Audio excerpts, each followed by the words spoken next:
quería dejar de agradecerle a la Asociación Panamericana, a Jacqueline, que siempre también es muy dispuesta para escucharme, para escuchar este tipo de propuestas innovadoras. Y también le quiero agradecer a Ernesto, que él tuvo una gran predisposición para lograr esto, molestándolo con llamados y preguntándome el título de la charla. Así que, Ernesto, te lo agradezco mucho. Bueno, un poco la charla de hoy no tiene ningún tipo de conflicto de interés y tiene como objetivo principales quizá estos cuatro puntos que son los más trascendentales para contar la historia de nuestra herramienta, que en primer lugar es hablar del poder de la información, el poder de los datos en lo que tiene que ver la salud y la otorrinolaringología y sobre todo en la rinología, que es el área en la cual me desempeño. Vamos a hablar un poco de cómo podemos transformar estos registros, estos datos en conocimiento verdadero y real. Les voy a mostrar algunos funcionamientos de la herramienta nuestra y vamos a hacer algún pequeño cierre con algunas conclusiones finales. Bueno, un poco para entender qué es lo que ha pasado con la información, siempre me gusta esta comparación. Una persona en los años 80 quizá no podía llegar a registrar ni a generar un poco más de kilobytes por año. Esto más o menos, si uno lo lleva, quizá puede ser 3 disquetes o un CD. Hoy una persona entre los 20 y los 40 años puede llegar a generar 2,5 quintillones de bytes entre el contenido de su celular, entre el contenido de dispositivos de aplicaciones como puede ser nada, Netflix, Instagram, Twitter. Hoy estamos enmarcados por la generación de datos, de información, que si lo tuviésemos que llevar a un número concreto de cuánto se genera de datos, sería más o menos 25 veces, 25 millones de veces la película Forrest Gump en volumen. O sea, para que nos estamos dando cuenta, es tremendo lo que se genera y de lo cual a veces no somos tan conscientes de lo mismo. Y esto un poco la industria ha sido testigo y ha sido beneficiada, porque la industria ha tomado estos modelos de registro de datos confiables para poder de alguna manera hacerlos propios, transformar estos datos, estos registros en aprendizaje. Este aprendizaje tiene cierta trazabilidad y feedback, lo que permite hacer que, no sé, procedimientos que antes necesitaban muchas personas, muchos operarios, automatizarlos, generar mejor toma de decisiones, disminuir los errores y sobre todo medir las decisiones. Entonces, bueno, una de las preguntas que uno se puede hacer es con la salud. ¿Pasa lo mismo con la salud? Esta transformación del mundo analógico al digital, ¿cómo impactó? Y después la pregunta quizá más específica, ¿la otorrinolaringología y sobre todo la rinología fue por el mismo camino? Bueno, desde ya la salud, el impacto que tiene es tremendo en cuanto a la industria digital. Si ustedes pueden ver los registros de este informe, más o menos entre el 80 y el 100% de toda la población europea allá en el 2003 ya estaba registrada bajo una historia clínica digital. Y las inversiones en todo lo que tiene que ver con herramientas digitales pasaron de 88 millones de dólares en 2018 a cerca de 500 millones el año pasado. Entonces, la revolución en cuanto a la digitalización del contenido, de los registros, de las imágenes en salud ha sido exponencial.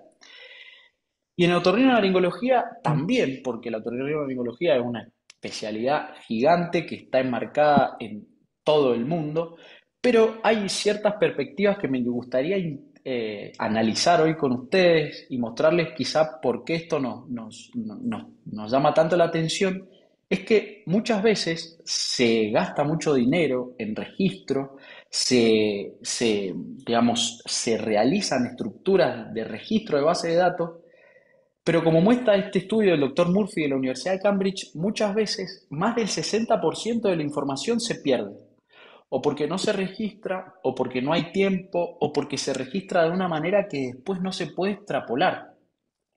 Entonces, lo que nos plantea este artículo es que muchas veces no se trata solamente del registro, sino de qué es lo que hacemos.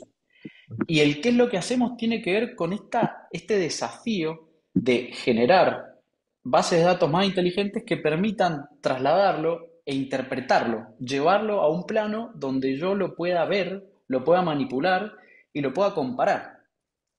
Básicamente, nosotros, los otorrinos, los rinólogos, estamos todo el tiempo haciendo información, tanto en la consulta, registrando síntomas, score de calidad de vida, score para ver el impacto de la enfermedad, sobre todo en la rinología, con el SNOT-22, el NOES. Estamos haciendo endoscopías de pacientes son imágenes que también son datos. Estamos pidiendo todo el tiempo tomografía, resonancia. Vamos al quirófano, operamos a los pacientes, tenemos anatomía patológica, en fin. Todo esto es información. Todo el tiempo en nuestra práctica diaria estamos generándola.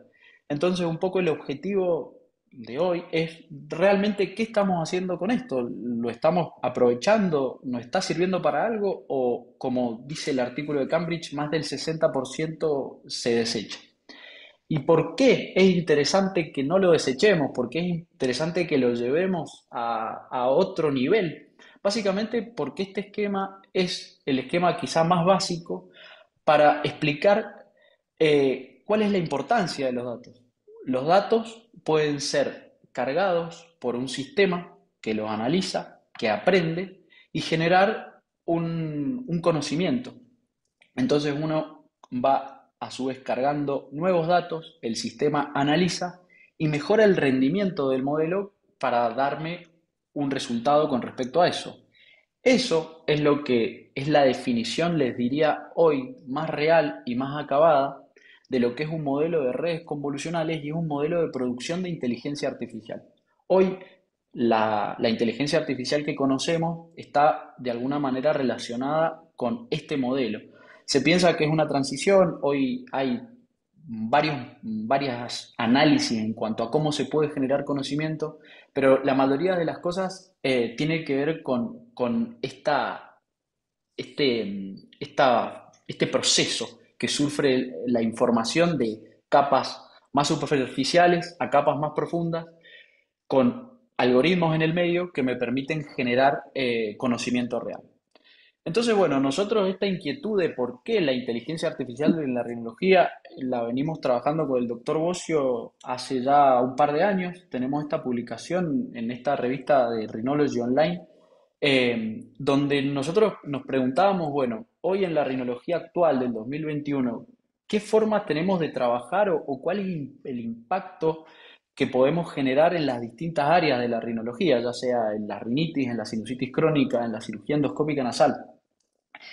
Y un poco este estudio habla de lo que hablan estudios más actuales. Este estudio es de 3 años después del doctor Amanian, que habla un poco del impacto en cuanto a la revolución de la cantidad de áreas de la rinología que han aumentado su interés por tratar de registrar de otra manera y de generar algún tipo de mecanismo y algoritmo que pudiese mejorar un diagnóstico, mejorar una imagen, mejorar algún tratamiento. Y si ustedes ven la evolución de las publicaciones en cuanto a la inteligencia artificial y la rinología, cada año crece de forma casi exponencial.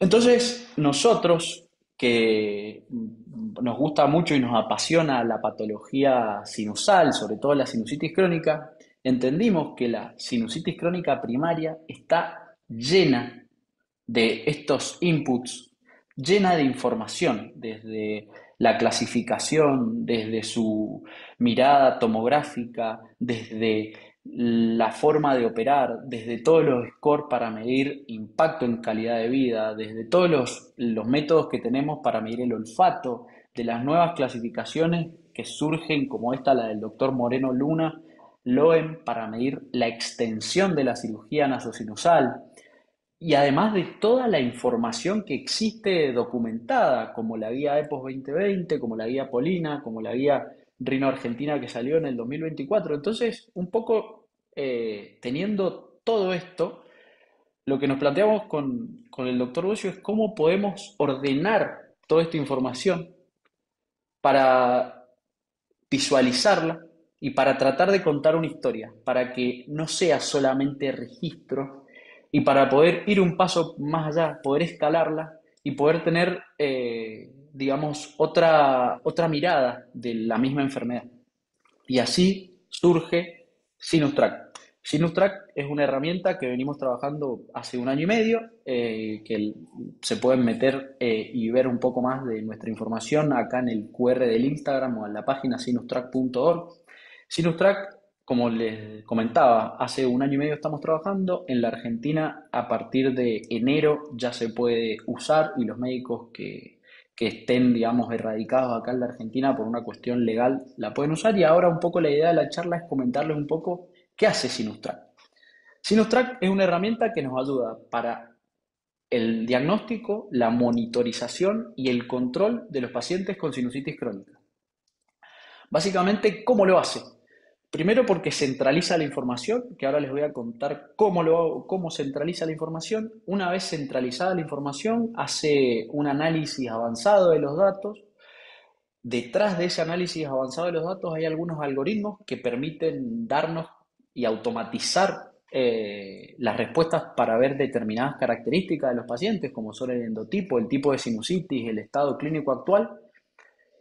Una de las cosas más interesantes que hace con toda esa información, que es a lo que apuntamos y a lo cual me encanta la idea de poder ver los datos, que muchas veces uno, por el sistema de registro, uno se queda viendo la historia de un paciente, pero cuando lo quiere extrapolar a la historia de todos los pacientes o todos los pacientes que tienen determinadas características, por ahí se hace difícil esto. Bueno, una de las cosas que tiene SinusTrack es la capacidad de ver y de comparar y de filtrar con el sueño de generar esto que decía el doctor Bocio, Big Data, para generar nuevos conocimientos o para por lo menos generarnos nuevas preguntas. Este es un poco la visión. ¿Cómo trabaja hoy Sinustrack? Bueno, Sinustrack es una web responsive. Esto significa que uno puede acceder a través de la web. Todavía no está el modelo para descargar, pero esto significa que uno la puede usar tanto desde el celular como de la tablet, como de su computadora, de su consultorio o su computadora personal. Lo que uno hace es meterse a la página y registrarse y la puede usar desde ahí. ¿Cuál es el primer paso? Bueno, uno se loguea, Sinustrack tiene como un sistema de seguridad que reconoce a todos los médicos de acá de Argentina. Uno puede loguearse como médico individual, como institución hospital o centro médico. Y lo que nos ofrece es un modelo inteligente estructurado de historia clínica, que la idea es que lo puedan ver y lo prueben, y una vez que uno pueda cargar los datos, digamos, de registro del paciente, dónde vive, la edad, el seguro médico y todas esas cosas, uno empieza a ver cómo está la iteración de la información. ¿Y cómo lo hace? Básicamente la herramienta nos pregunta si ese paciente tiene criterios para sinusitis crónica. Generalmente todo está fundamentado por las guías actuales, como les decía. Nada de estas cosas nos las estamos inventando. La primera pregunta, las primeras preguntas, tiene que ver con iterar todo lo que determina el endotipo del paciente. Entonces, Sinustrack va a preguntar para que nosotros llenemos y completemos si el paciente tiene asma, si tiene alergia a los AINES, si tiene dermatitis atópica, si tiene rinitis alérgicas, cuántas cirugías tiene, si está en seguimiento por neumonólogo, por alergista, si ya realizó tratamiento con biológico, si realizó inmunoterapia, si fuma. Nos pregunta por otras comorbilidades y por todos los biomarcadores. Con todos estos datos, Sinustrack nos da la primera respuesta que tiene que ver con el endotipo y el tipo de sinusitis. Entonces, por detrás hay un algoritmo configurado por un mecanismo de Machine Learning que determina si el paciente es un endotipo tipo 2, si no es tipo 2, o también nos da una sugerencia de continuar estudiando cuando este endotipo no se pueda estimar. y a partir de la pregunta si tiene o no tiene pólipos, clasifica la información. Ese sería el primer paso, la primer barrera en cuanto al algoritmo que tiene Sinustrack. La segunda, y quizá la más interesante, tiene que ver con todas las medidas clínicas de impacto, como pueden ser la escala visual analógica de congestión nasal, donde uno tiene una manera muy simple, muy intuitiva de llenarla, con la escala visual analógica del olfato, y que tiene mucho impacto, sobre todo cuando los pacientes tienen pólipos y en países que por ahí la olfatometría no está tan desarrollada. En la escala visual analógica para el sueño, que muchas veces a los pacientes nos dicen que duermen mal, pero esto no se registra. También tiene la posibilidad de cargar cualquier tipo de test de olfato que exista en el mundo. En este caso yo estoy cargando el test de olfato que es o sea, que sacó la doctora Cuevas el año pasado, que es el Kitam, pero si tuviese el APSIT, si uno tuviese el test de Pensilvania, Connecticut, todos se pueden cargar porque todos están, digamos, cargados en la base de datos. Después, una de las cosas por las cuales más trabajamos es para el SNOT 22, que tiene miles de maneras de hacerlo, ya sea realizarlo ahí, compartirlo por cualquier lado, el paciente uno lo puede mandar y se carga. Después el tema de los pólipos, como pueden ver, ustedes pueden preguntarle al paciente y ahí si colocan el endoscopio se van a dar cuenta si el paciente tiene o no tiene pólipos con la referencia del último consenso en cuanto a la clasificación de la NPS, con la posibilidad de poner y la autosuma. Y después los dos últimos aspectos es la medición automática del score de Lund-Mackay. Uno pone los números directamente y hace el cálculo automático del número. Y la posterior pregunta, y quizá una de las cosas más interesantes que hace, es preguntarnos si cuántas dosis de corticoide recibió en el último tiempo. Acá tiene como una alarma que nos avisa que si el paciente ya recibió más de dos, no sería recomendable en este año darle una tercera. Bueno, con todos estos datos, Sinustrack lo que termina, o sea, la salida es saber si el paciente tiene una sinusitis crónica, si tiene pólipos, qué endotipo tiene, y a partir de estos outcomes que yo estoy midiendo, me arroja una respuesta si el paciente está controlado, parcialmente controlado o no está controlado. Y con la siguiente posibilidad después de continuar la carga de tratamiento. Pero básicamente esto, el final del algoritmo, tiene que ver con lo que nos propone EPOS 2022. Y ahora se los quiero mostrar en la diapositiva que sigue, que es este el cuadro. O sea, acá termina EPOS 22 cuando nos dice, bueno, ¿cómo es el control de los pacientes? Acá está. Nada más que acá estamos automatizándolo, estamos generando la posibilidad de ya tenerlo y de ayudarnos a la hora de pensar en un paciente. Y este es el resultado final. Después, una vez que yo tengo esto, la herramienta permite cargar cualquier tipo de tratamiento, por lo menos actual en la Argentina, de tratamiento médico con la combinación de fármacos que uno quiera, los tres biológicos que están aprobados por ADMAT y cualquier tipo de cirugía nasal, desde cirugías más funcionales a cualquier tipo de cirugía extendida. Esto, ¿qué es lo que hace? Este conjunto de cosas, como les decía anteriormente, permite ver, que es algo de lo cual estamos como muy contentos de la capacidad que tiene la herramienta de ver el patrón de cada paciente, de ver el patrón de varios pacientes y de filtrar y de reagrupar. Por ejemplo, este es un ejemplo donde esta es la cantidad total, 138 pacientes, yo estoy entrando a esto es un paciente de prueba y es lo que les mostraba, uno tiene todos los datos de afiliación, cuáles son cuál es el diagnóstico, si tiene pólipos, qué endotipo, cuáles son digamos, los biomarcadores últimos, si tiene, por ejemplo, eosinófilos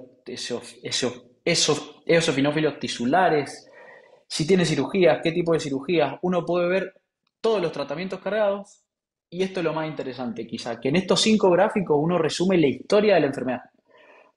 Puede ver qué es lo que pasa desde que yo lo empecé a ver hasta ahora, puede ver si el paciente cumplió los tratamientos, puede ver la evolución del olfato y esto lo hace en cada consulta. Entonces, básicamente la salida de esto es interesante porque ahora, si me deja avanzar a la próxima, les voy a mostrar cuál es la salida. Es esto. En estos 5 gráficos uno tiene las métricas individuales de cada paciente, que uno puede ver si cumple o no los tratamientos, la evolución del estado a partir de los distintos meses, expresado en 2 gráficos con los tratamientos correspondientes y la evolución del olfato. Con esto nosotros tenemos en 5 gráficos un resumen del impacto de la enfermedad, si el paciente cumple o no los tratamientos, si hubo o no adherencia. Entonces quizás nos creemos que esta forma de ver a la sinusitis nos puede dar mucha más información de la que hoy tenemos, haciendo que muchas de las decisiones que tomemos estén derivadas en los datos que recolectamos. Así podemos quizá reducir algunos errores y medir los resultados. Y esta es algo que me gusta mucho porque bajo este lema de esta data driven, uno puede entender que la inteligencia artificial no va a reemplazar al hombre, ni a los otorrinos, ni a los rinólogos, sino que va a ser un copiloto.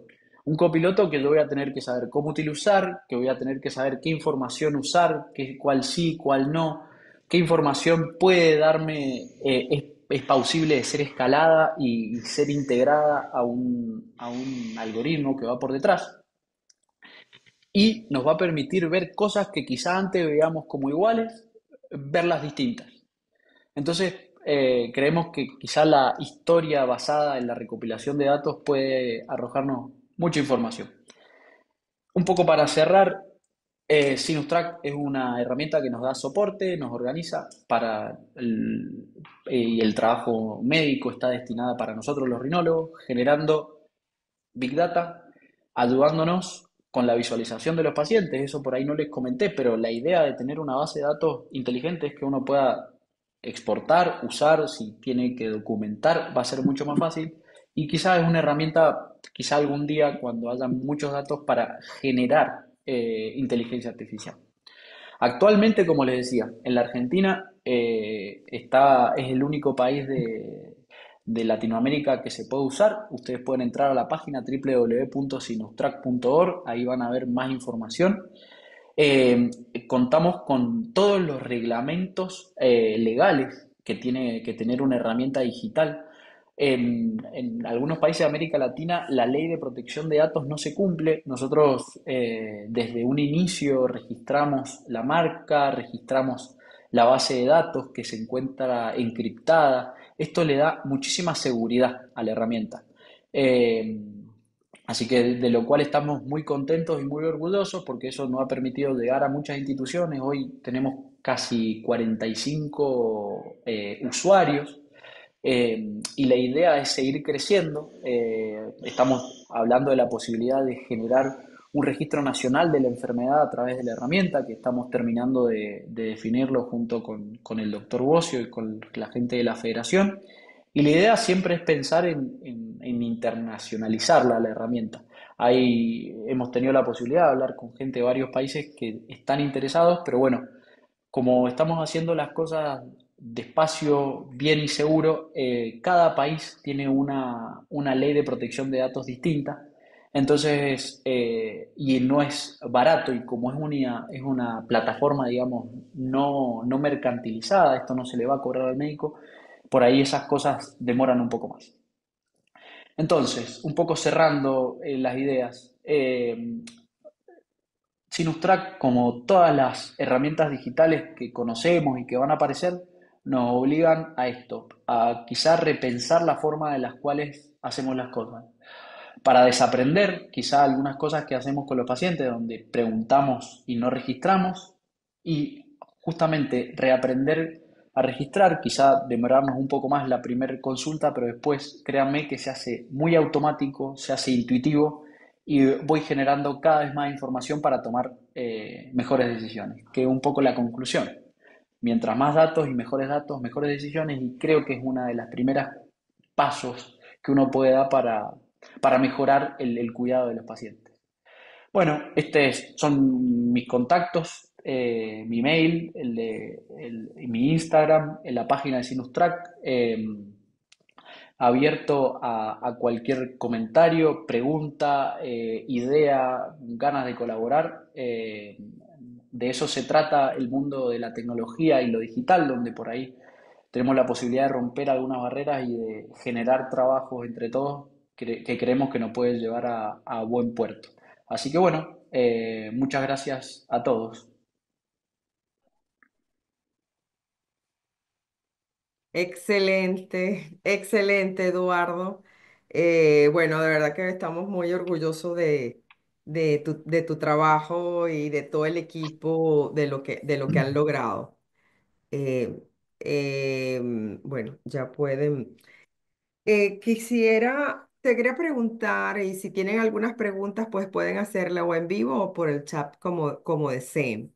Como Pero quieran. quería preguntarte primero, se está recogiendo, o sea, todo lo que está en este Machine Learning y para poder el procesamiento de datos, la base lo hiciste sobre la parte teórica, o sea, no es sobre pacientes, sino sobre la parte teórica de EPOS 2020. O sea, básicamente lo que hicimos fue construir un algoritmo, de la construcción del algoritmo, la parte teórica, obviamente que el soporte es de la bibliografía actual, de EPOS 2020, de Euforia 2024, de todas las guías últimas que están, digamos, en uso y en circulación. Entonces, ese fue el soporte, digamos, académico. Y después tuvimos mucho trabajo para llevar y traspolar la parte académica a un modelo, a un algoritmo.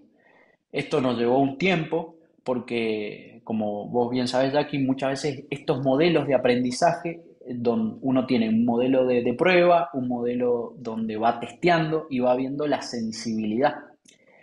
Entonces, bueno, nosotros lo que hicimos fue agarrar un pool de datos de pacientes al azar, datos hechos por nosotros, y una vez que nosotros le enseñamos al modelo cuáles eran las características para determinar el endotipo tipo 2 o cuáles son las características para no determinarlo, lo probamos al modelo.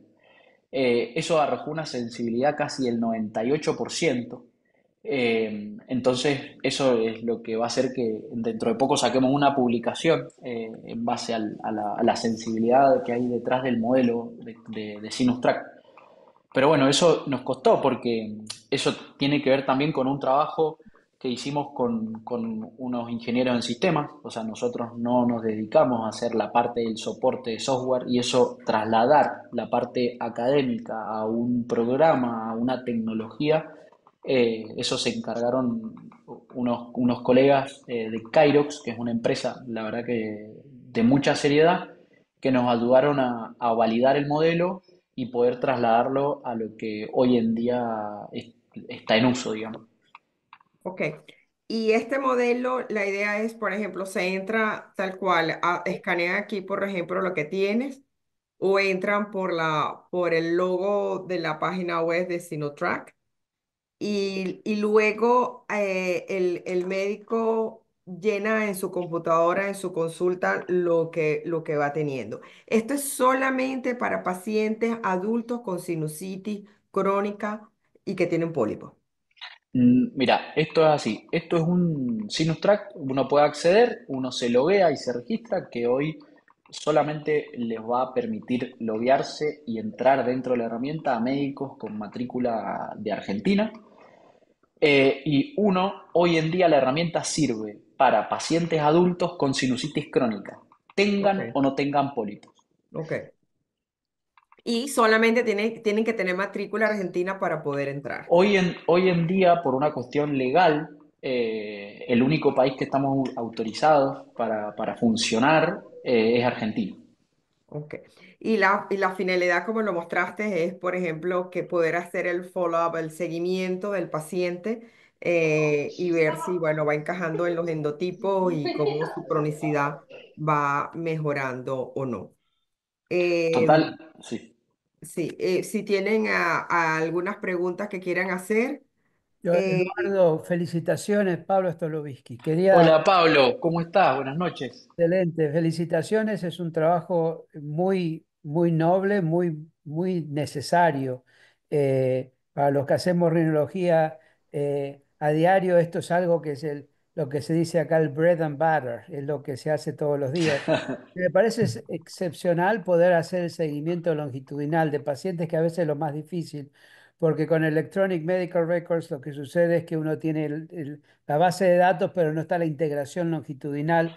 Y a mí me parece que esos cuadros o gráficos que te muestran el progreso son importantes. Tengo dos preguntas. Una, obviamente esto tiene, como dijiste, es entrar a signtrack.org y entrar la información, pero no tiene integración con Electronic Medical Records en este momento. Oh, no, bueno, muchas gracias Pablo por los comentarios. Volviendo a lo que vos decís, el seguimiento longitudinal es algo con el cual estamos trabajando. Cada día se me ocurren más cosas, se nos ocurren más cosas. Uno hoy puede, una de las cosas que más me preguntaba yo es decir, bueno, ¿cómo le fue a todos mis pacientes que les hice un draft 2B? Y muchas veces uno no lo puede precisar porque quizás no te acordás de todos, quizás no lo puedes registrar o tampoco lo puedes medir. Y una de las cosas más lindas que tiene este seguimiento longitudinal es que vos podés agrupar, que eso no lo mostré hoy por una cuestión de tiempo, pero uno en la lista de pacientes puede agruparlos, filtrarlos, juntar a todos los pacientes operados de esta manera que hoy en día tienen este olfato o que hoy en día tienen un estado controlado de la enfermedad. Entonces, en ese sentido hay muchísimo para hacer. Es un poco, quizá por el esquema estructurado de otras historias clínicas, uno siempre ve al paciente individual. Nos cuesta mirar al conjunto de pacientes con similares características. Entonces, una de las cosas que se nos ocurrieron es cómo podemos empezar a mirar un poco más allá. Y una de las formas que hoy estamos llevando adelante es esta, con la posibilidad de una vez que uno lo filtra, toca un clic y lo grafica la herramienta. Eso por un lado. Por el otro lado, hoy en día es un sistema paralelo. Hoy no está integrado a la historia clínica de ningún hospital. Hay ciertas reglamentaciones éticas por las cuales no podemos, pero está pensado para que uno sea rápida la carga y uno copie todo lo que grabó, todo lo que ustedes vieron, o al final uno lo puede copiar y Sinustrack hace como un resumen de eso y lo pega en la historia clínica como una plantilla, poniendo los datos de afiliación del paciente, el estado actual de la sinusitis, el tratamiento, el último tratamiento y cuándo es el control. O sea, ya va para resetear un poquito. O sea, tienes el Electrónica Medical Record y tienes que hacer como que meter dos datos simultáneos. El de tu historia, el de tu Medical Record y el de Sinotrack en estos momentos.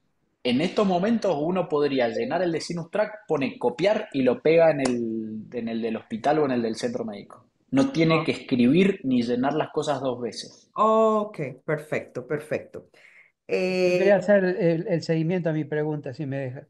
El, eh, lo que escuché de tu última descripción es que tiene una forma de agrupar pacientes y sacar datos, digamos, de resultados para Sí, publicaciones, por ejemplo, que lo cual hace, lo califica como un registry, algo que puede registrar pacientes. Lo haría en una forma totalmente no reconocible en cuanto a quiénes son los pacientes, y se puede utilizar para ver resultados de grupos de pacientes con determinada patología. Justamente una de las cosas que la Academia Americana tiene, y hace ya varios años que lo está haciendo, es el registry, se llama Regent, ajá. RGINT, Sí, sí, lo he eh, visto. donde yo no sé hasta qué punto a lo mejor se puede llegar a hablar de que el material este, si no es reconocible como por paciente, tiene que ser totalmente anónimo, eh, se puede llegar a también cargar y sacar todo el análisis estadístico que se necesite. Yo creo que, bueno, a lo mejor ustedes lo van a hacer desde su base de datos y el análisis se puede hacer a través de eso. Pero el registry tiene un poder importante y eso es lo que Carlos decía al principio, dice, eso es el Big Data. Y eso es Total. eso es lo que el Big Data y el pharma compra. Eso es lo que tiene valor monetario también. Sí, un poco lo que vos decías. Nuestra base de datos es de AWS, es de Amazon y está encriptada. Nosotros compramos un modelo que tiene Amazon para todos los que son instituciones sanitarias, donde el paciente, una vez que se carga, se anonimiza. Digamos, es totalmente irregistrable y cada médico es dueño de sus datos, digamos. O sea, si uno carga en alguna provincia y tiene de su institución, es como que los datos no se mudan, no se migran. Igual que hay todo un sistema de tokenización de firma, el paciente firma un consentimiento cuando se registra, eso no lo comenté también por una cuestión de tiempo, pero para poder integrar esta política de datos y darle al paciente la posibilidad de firmar y que esté de acuerdo con estar dentro del sistema de registro, cuando uno carga los datos, para poder continuar la carga, al paciente le llega un código al mail con como con un contrato, que el contrato habla de esto, que la base de datos esté encriptada, que sus datos son anónimos, que no se van a poder filtrar nunca, que cuando él quiera eh, digamos, cesar su tratamiento o cambiar de médico se borran. Eh, Así que bueno, en eso la verdad que invertimos mucho tiempo y trabajo porque la idea es hacer algo seguro. Acá en la Argentina hay muchas herramientas digitales que no están registradas, que el control de los datos por ahí no está tan estandarizado y nuestra idea siempre fue hacerlo bien, cosa que no exista la posibilidad de malinterpretarse. Está excelente. Y eso te voy a preguntar, por ejemplo, el paciente, sabes que hay cosas que los pueden llenar, ítem que los puede llenar previamente el paciente en su casa, que si la escala analógica, etcétera. ¿Eso lo puede hacer en su casa o tiene que Hoy, ser hoy en el en, consultorio con el Hoy médico? en día esa funcionalidad no está hecha, es algo para la próxima etapa, que el paciente le llegue como una hoja digital el del SNOT o de algunos outcomes, como por ejemplo todas las escalas visuales analógicas, y se integren. Eso es bastante costoso, no lo pudimos hacer en este primer modelo, pero está pensado para que el paciente tenga una relación con la enfermedad un poco más activa. Lo que sí recibe el paciente, y eso tampoco lo charlamos, es el tema de los controles. Uno cuando termina la visita, al paciente uno le carga el tratamiento, le puede cargar interconsultas, le puede cargar estudios y el Sinus Track manda un mail como diciendo, bueno, tenés turno tal día, acordate de hacer estos estudios. Y el tiempo de cálculo de turno, que es algo que se discute mucho dentro de la sinusitis crónica, cuándo ver a los pacientes, lo determinamos con un estudio italiano que salió el año pasado, que justamente fue un consenso Delphi, que más o menos hablaban de que a los pacientes que no están controlados está bueno verlo entre la segunda y la tercera semana después de ese control, a los pacientes que están parcialmente controlados no verlo más allá de los primeros 3 meses y a los pacientes que están controlados se les puede dar un margen de hasta 6 meses. Bueno, Sinustrack esa información la maneja y sugiere una fecha de control, pero no se mete en las decisiones. Sí, claro, exacto. Buenísimo, exacto. Esa es la idea de inteligencia artificial, de darnos el advice y el médico es el que decide. Está la doctora Diana Gómez y nos está hablando que te felicita Eduardo por el excelente trabajo. Y bueno, y ella, la doctora es de las líderes de Honduras y ella quiere que, bueno, que pronto lo puedan utilizar también en Honduras para que esté expandido en toda Latinoamérica. Teo, ¿tienes preguntas? No, estás en mute. Sí, Mira, no, que hace 3 días estuvimos juntos, Eduardo y Carlos Hola, Gómez Teolindo, en ¿cómo Sao va? Paulo. ¿Qué más? ¿Cómo está? Yo todavía estoy ¿qué tal? cansada. ¿Cómo están? Y Eduardo va para Venezuela, para nuestro Congreso Nacional. Por Sí. allá lo vamos a estar esperando a ver cómo podemos implementar ese programa tan interesante que llevas allá por Argentina. ¿Oíste? Sí, claro. Buenísimo. Sí, Qué bueno, Teo. Gracias sí. por decirnos que también va para Venezuela, Eduardo. Sí, señor. Cuentan, ¿alguna otra pregunta? Ernesto, ¿tienes alguna pregunta para Eh, Eduardo? no, no preguntas, sino felicitarlo. Me parece que, bueno, tanto a vos como a Carlos, es una herramienta enorme esto, ¿no? Ya le habíamos hablado un poco con Jacqueline, que ella me decía, es una aplicación para Argentina, ¿no? La idea es, si Dios quiere, y nos da los medios para que sea algo internacional. Por eso le hablaba a Eduardo de que los datos no migran todavía, pero yo creo que se van a integrar a nivel nacional, un poco creo que es la idea esa, y obtener conclusiones nacionales, epidemiológicas, sanitarias y terapéuticas para todos. Recordemos que nuestro país es muy grande y no todos los colegas cuentan con aplicaciones o herramientas de datos adecuadas, actualizados. Es más, yo me voy a tomar el atrevimiento de comentarle a Eduardo, mañana tengo que dar la clase de sinusitis crónica y poliposis nasal a la carrera de especialistas de la Federación y con tu permiso voy a nombrar esto y pasar Gracias, Ernesto. un par de Sí, slides que claro. ya fotografié sin que te des cuenta de la pantalla para difundirlo. Y eso, Bueno, la verdad que me llena de orgullo de pertenecer a la Federación y trabajar con ustedes. Así que felicitaciones a ambos y a todos los que trabajamos con esto.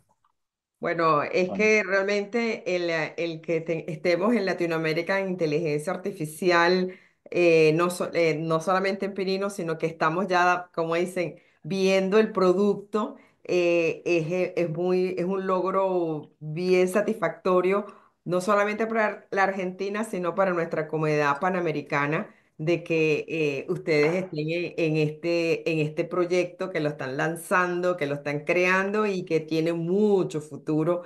Y bueno, y como dicen, eso va creciendo y a veces no tan lentamente, va a ser de repente muy a pasos agigantados. Y bueno, la verdad que aquí estamos, bueno, continuando con las actividades de inteligencia artificial, que bueno, que es un mundo apasionante dentro de la otorrinolaringología, que en lo personal me apasiona muchísimo. Y creo que, otras personas, bueno, el doctor Cicerán también, que estaba por ahí también, sé que trabaja muchísimo también con la parte de inteligencia artificial o estudia pues la parte de inteligencia artificial en Argentina. Entonces, bueno, pero por todos lados estamos súper contentos de que esto se pueda lograr. ¿Habría algo que estemos, Carlos, por aquí no lo veo, que también Sí, está, que estoy es aquí, otro de los sí. artífices? No, no, no. No, no, un poco una de las cosas que se ven y que nosotros intuimos que esto genera interés en varios países de Latinoamérica y como dijo Eduardo, hay una firme propuesta dentro del proyecto para que podamos, manteniendo las reglas y las normas de cada país, ir expandiéndonos a lo largo de este año y del año próximo para poder ir tomando cada vez más países para que puedan usar esta herramienta. Así que esa es una propuesta. Eh, Se ve que hay muchos colegas que lo ven como una herramienta útil para su manejo diario.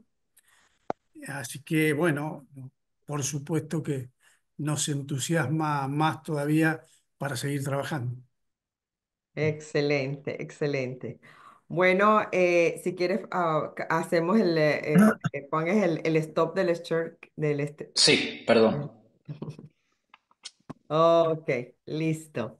Bueno, la verdad que súper contenta con este webinar, que lo va a estar en la página web para poder ser luego distribuido por las redes sociales, porque de verdad que esto es un producto que da mucho orgullo y sé que va a crecer y que está creciendo bastante. Así que felicitaciones, Eduardo y Carlos, por esta gran iniciativa y lo sigamos disfrutando y energizando de todas de esas cosas buenas. Y nosotros muy agradecidos, como dijo Eduardo, a la posibilidad que nos brinda la Panamericana para poder mostrar cosas que uno está haciendo y que sin la ayuda de sociedades como esta es mucho más difícil llegar a los colegas.